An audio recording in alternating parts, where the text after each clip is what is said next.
Review of Sharma and Ambani. ఈ cinema ETV win లో 1 hour 44 minutes run time తో streaming అవుతుంది. ఇంక ఈ సినిమా చూసిన తర్వాత నా ఎక్స్పీరియన్స్ చెప్పాలంటే పర్లేదులేండి, చూడొచ్చు, అంటే వన్ టైం వాచబుల్. ఇంతకీ అసలు ఫ్యామిలీతో కలిసి చూడొచ్చు అంటే చూడొచ్చండి. అడల్ట్ కంటెంట్ కానీ ఎక్స్పోజింగ్ కానీ అలాంటివి ఏమీ లేవు. మధ్యలో అక్కడక్కడ క్రైమ్ కామెడీ ట్రై చేశారు, అది కూడా పర్లేదు. బేసిక్ స్టోరీ ఏంటంటే సింపుల్ గా చెప్తా. ఆయుర్వేదిక్ మెడిసిన్స్ అమ్ముకునే శర్మకి అండ్ షూ పాలిషింగ్ చేసుకునే అంబానీకి ఒక రోజు నైట్ డైమండ్స్ దొరుకుతాయి. అయితే ఆ డైమండ్స్ ఎక్కడి నుంచి వచ్చాయి, అవి అసలు ఎవరివి, వాటితోటి వాళ్ళు ఏం చేశారన్నదే సినిమా స్టోరీ.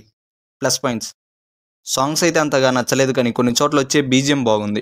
ఇది చిన్న సినిమా అయినప్పటికీ చిన్న సినిమాని ఏ మాత్రం ఫీలింగ్ రాకుండా చేసిన సినిమాటోగ్రఫీ చాలా బాగుంది. సినిమాలో ల్యాగ్ ఎక్కడా లేకుండా ప్రతి 10 or 15 minutes కి థ్రిల్లింగ్ గా ఉంది. మైనస్ పాయింట్స్: హీరో ఇంకొంచెం యాక్టింగ్ బాగా చేసుంటే ఇంకా బాగుండేది. నాకు ఒకటి అర్థం కాక అడుగుతున్నా, క్లైమాక్స్ లో పోలీస్ ని అంబానీ అండ్ శర్మ ఒక వీడియో చూపించి బ్లాక్మెయిల్ చేస్తారు. వాళ్ళు ఏ వీడియో అయితే చూపించి బ్లాక్మెయిల్ చేస్తారో ఆ వీడియోలో ఉన్న వాళ్ళంతా ఆల్రెడీ చనిపోతారు. ఇంకా వాళ్ళకి సంబంధించిన వాళ్ళు ఎవరు ఉండరు. మరి ఆ పోలీస్ ఎందుకు భయపడతాడో ఆ వీడియో చూసి నాకు ఎప్పటికీ అర్థం కాల. ఈ పాయింట్ సినిమా చూసిన వాళ్ళకైతే బాగా అర్థమవుతుంది రండి, మీకు అంతగా అర్థం కాకపోవచ్చు. సో ఫైనల్ గా ఈ మూవీకి నా రేటింగ్ 5కి 2.2. ఇది కేవలం నా ఒపీనియన్ మాత్రమే.